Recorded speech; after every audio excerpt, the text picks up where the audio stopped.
This is Steve McNallen of the Asatru Folk Assembly, bringing you the latest on the revival of the ancestral faith of Northern Europe and the awakening of the European descended peoples everywhere. The gods and goddesses never went away.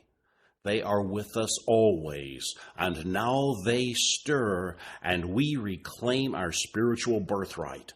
A glorious dawn awaits. Hail our awakening. Hail Asatru rising. We European descended people want to drink from everyone's well except our own.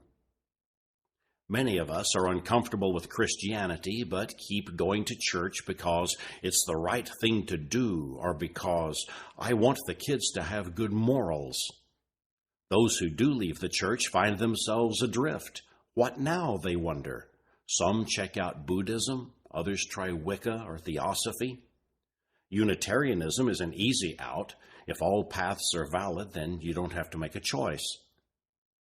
Many seekers give up altogether, decide there's nothing to the cosmos except matter and energy, and become atheists.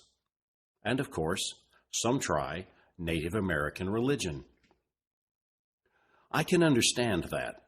There's a lot that's appealing in Native American spirituality. We do see it through the lens of our modern culture, of course. It's natural, environmentally friendly, noble, uncontaminated by modernity. White guilt adds to the equation, and maybe we have an urge to submit to a people we have treated harshly, even a need to acknowledge them as wiser than us, our superiors. Most Eurofolk have no idea that we too have ancestral religions. For many of us, it's called Asatru. It includes many of the things that we admire in Native American belief. More than a few people who are now Asatru started off as members of the largest Indian tribe of all, the Wannabes. Here's the story that one of them has to tell us. In 1975, I was at a powwow on the Rosebud Sioux Indian Reservation in South Dakota. My girlfriend and I and another couple had been there for a couple of days enjoying the dancing, drumming, and craft work. I had struck up a conversation earlier with a gentleman who turned out to be one of the Sioux elders who had helped organize the event. Later on that evening, he came over to me and asked me if I had had a good time. I answered, yes, very much so. Then he said, I'm glad to hear that, but you'll have to leave now. Afraid that I had violated some rule, I asked why. He replied, because we're about to perform a religious ceremony and it's only for Indians. I replied that I understood. As we were walking away, he walked beside me. At the entrance, he put his hand on my shoulder, smiled, and said to me, You're not going to find what you're looking for here. You need to drink from your own well. I shook his hand and left. It would be another 20 years before I would understand what he meant by this statement. I had discovered Edred Thorson's A Book of Troth in a bookstore and was reading through it when the Sioux elder's words came back to me and struck me like a thunderbolt. This was it. I was finally drinking from my own well. I had found my way home. Home. For us, that's what it feels like to find Asatru.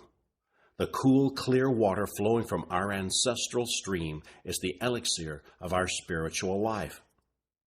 A very wise American Indian activist, Vine Deloria, wrote a book called God is Red, in which he said, most probably religions do not in fact cross national and ethnic lines without losing their power and identity. It is probably more in the nature of things to have different groups with different religions. Now, to me, this has nothing to do with superiority or inferiority, only with diversity. Real diversity, not the pseudo-diversity of modern political correctness, which argues, incorrectly, that human groups are all the same, interchangeable with identical spiritual needs. Differences are real, and it is in accepting and honoring those differences that we find true diversity, tolerance, and respect.